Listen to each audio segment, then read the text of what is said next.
On continue avec l'IA qui conquiert le secteur de la défense, donc toujours dans le même segment. Donc ça, je pense que c'est aussi quelque chose de clé. Pourquoi? Parce que c'est quelque chose qui est arrivé un peu avant la guerre en Ukraine, mais qui s'est quand même beaucoup développé ces derniers temps. D'accord?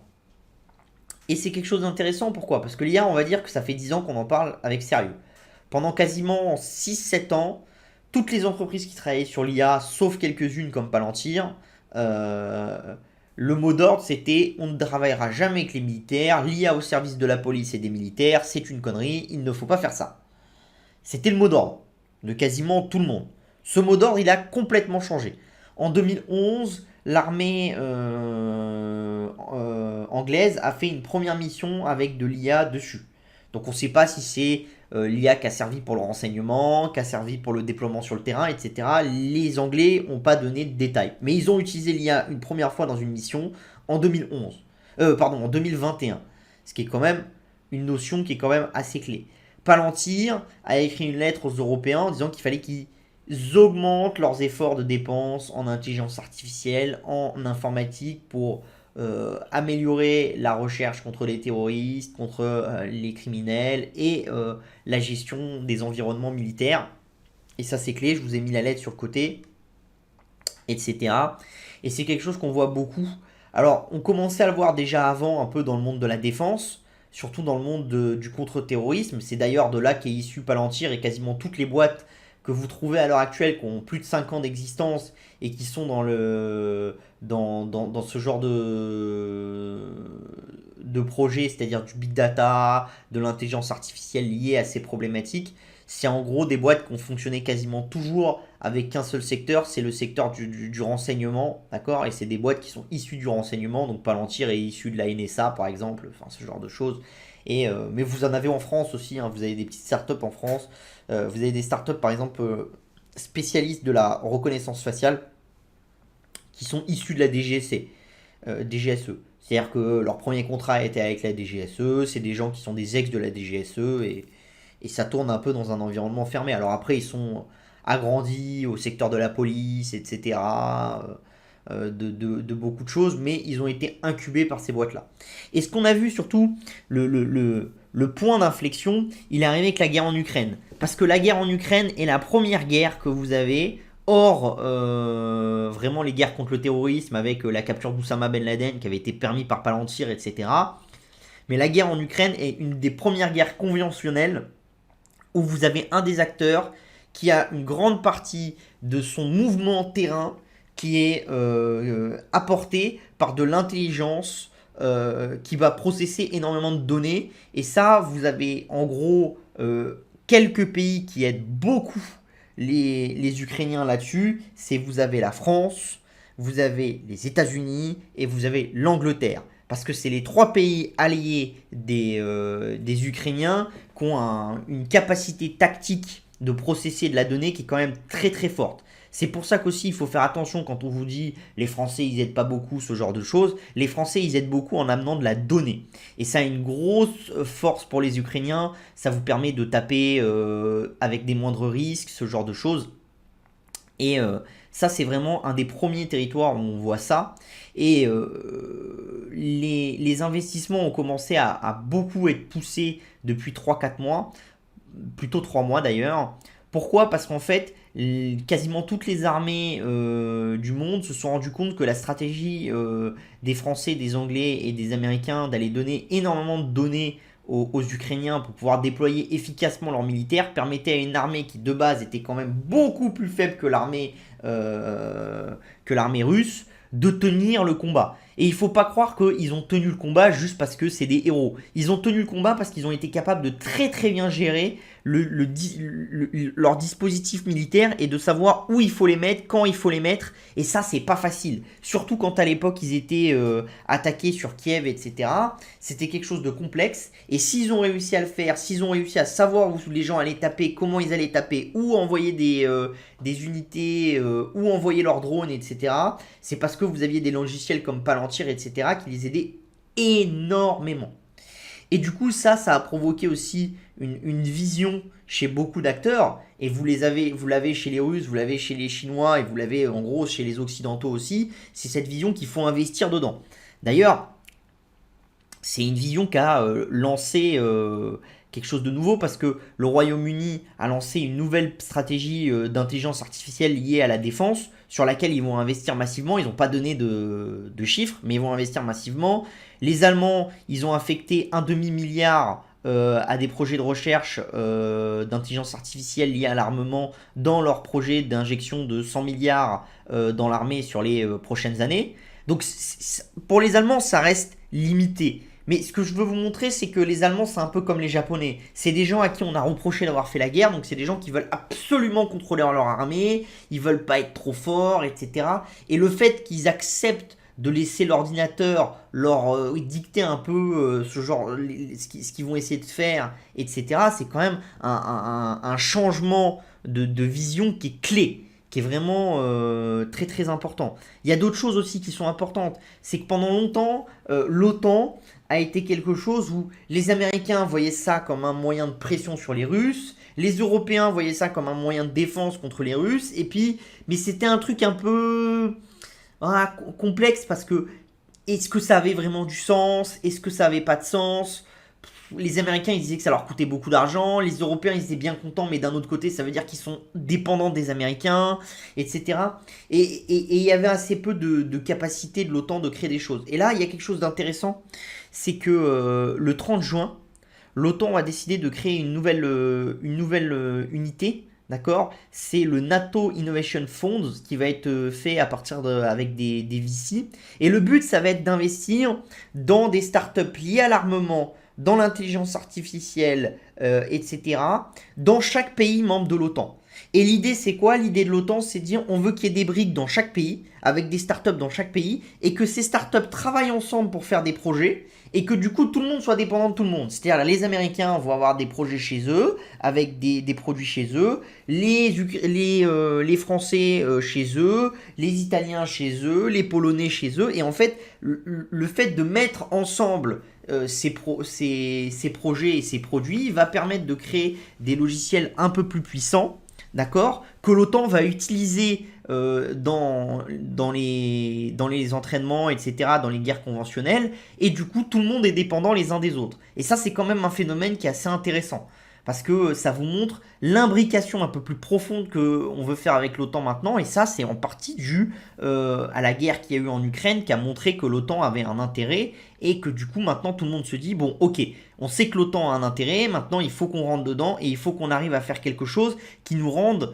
qui nous lie fondamentalement, et où personne peut arriver et dire je vais sortir, parce que sortir aurait un coût beaucoup trop fort que de rester. D'accord? Donc le but, c'est de faire énormément de recherches en Europe et d'en rendre un peu dépendants les Américains, etc. Et que tout le monde soit dépendant des autres pour créer un phénomène liant qui empêche les gens de se faire la guerre, etc. Vous avez d'autres choses aussi qui ont commencé à bouger. Hein. Vous avez l'ancien PDG de Google, donc Eric Schmidt, qui contrôle la NSCAI, hein, donc c'est la Commission nationale de la sécurité sur l'IA aux États-Unis, hein, d'accord. Et en 2011, il a appelé les Américains à investir beaucoup plus dans l'IA liée au secteur de la défense que ce que les Américains faisaient. D'accord? C'était aussi un moment où Palantir a eu des gros contrats, etc.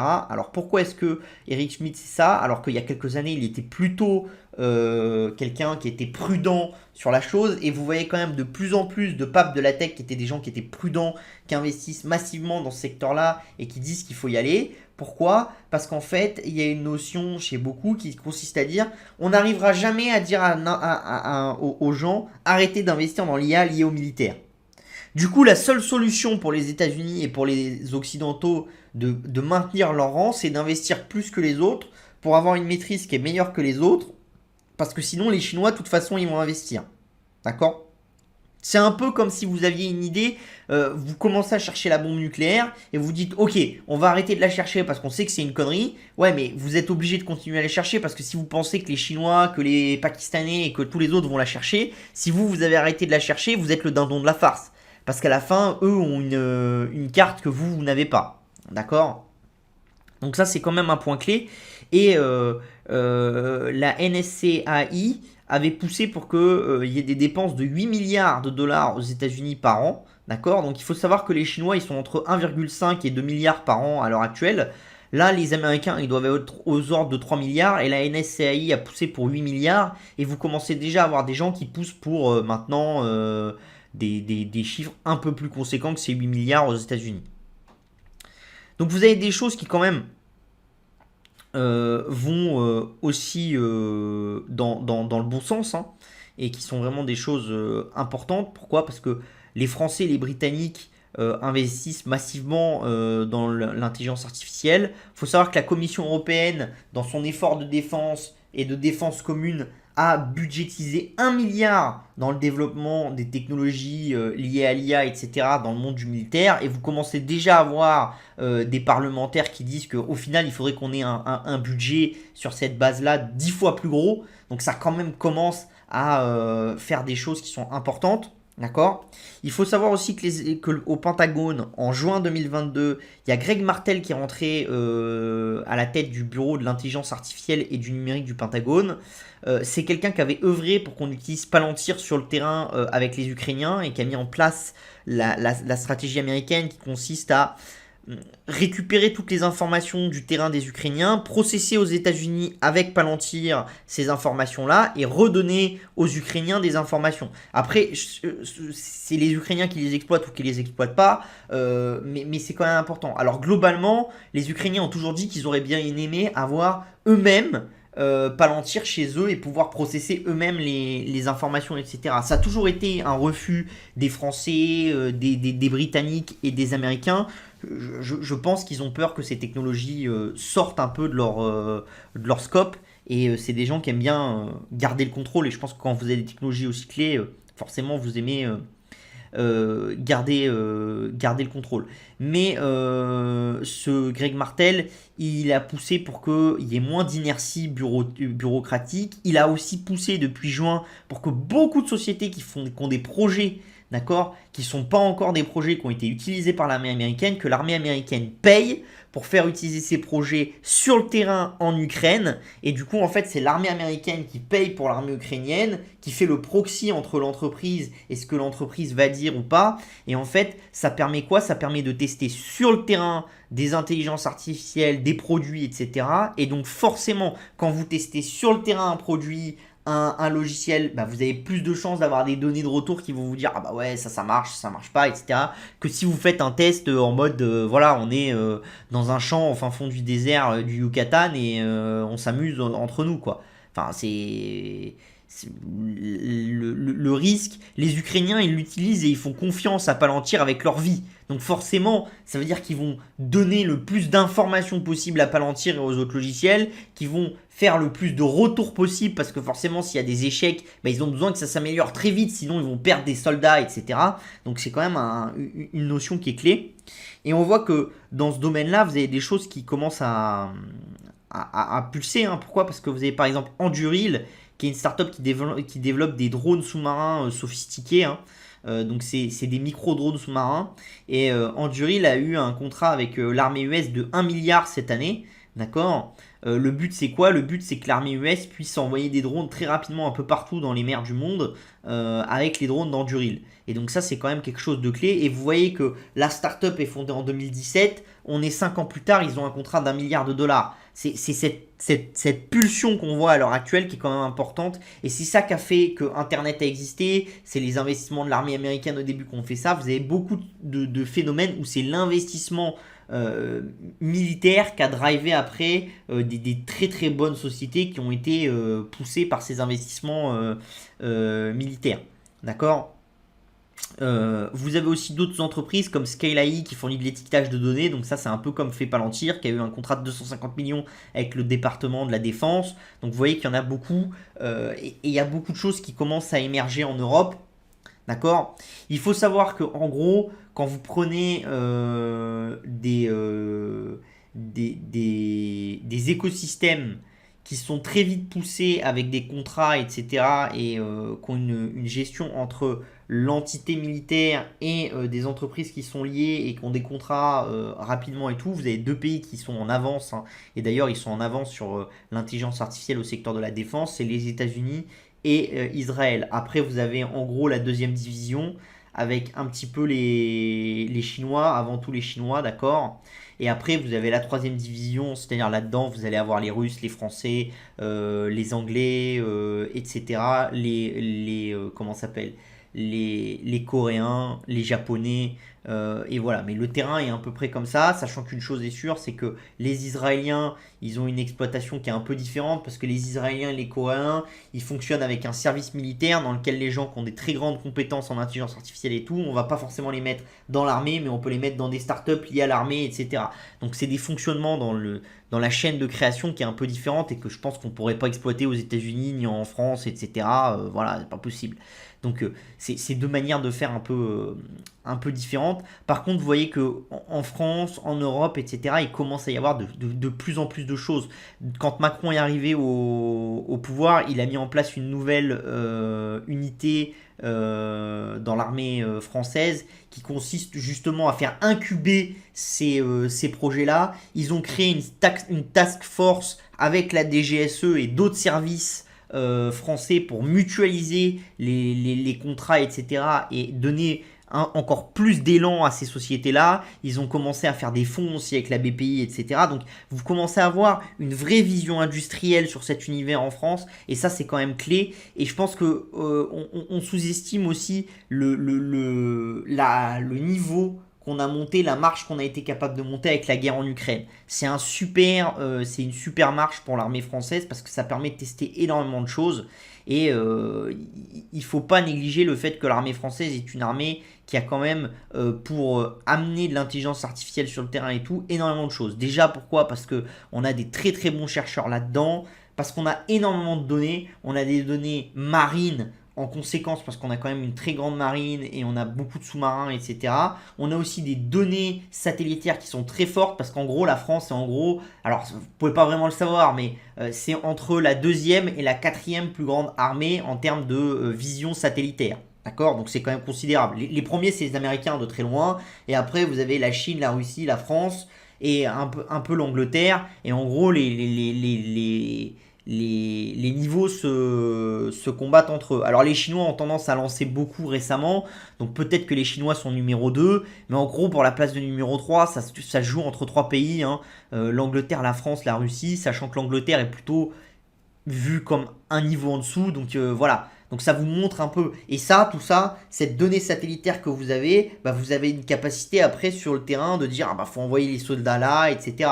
Et d'ailleurs, vous le voyez, par exemple, un canon qui fait fureur en Ukraine, c'est le canon César. Et une partie de l'intelligence française sur les prochains canons César qui sont développés, ça serait d'avoir des systèmes qui sont capables de contre-viser automatiquement avec les satellites et qui sont capables de discuter automatiquement rapidement. Pourquoi? Parce que le canon César, il est monté sur un camion, donc vous avez une capacité de le bouger très rapidement. Et si vous n'avez plus d'ajustement à faire par un opérateur, mais que l'ajustement se fait automatiquement par la machine par rapport à des données qu'il a vues au niveau satellitaire en quasi temps réel, bah vous comprenez bien que face à une vieille artillerie comme les artilleries russes, où vous avez beaucoup de masse de vieux modèles, mais qui sont des modèles que vous devez bouger, il faut les contrôler à la main, etc. Ben, vous avez besoin de beaucoup moins de canons pour au final défoncer l'armée d'en face, vu que vous avez beaucoup plus d'agilité. D'accord? Donc ça c'est quand même un point clé, et je pense que ça note un peu que dans le secteur de l'intelligence artificielle, on s'ouvre enfin au secteur militaire, et on verra que ça va plus loin que le secteur militaire, ça va à d'autres secteurs sur lesquels on avait mis des chapeaux de plomb un peu, la police, etc. Mais on le verra dans les prochaines slides.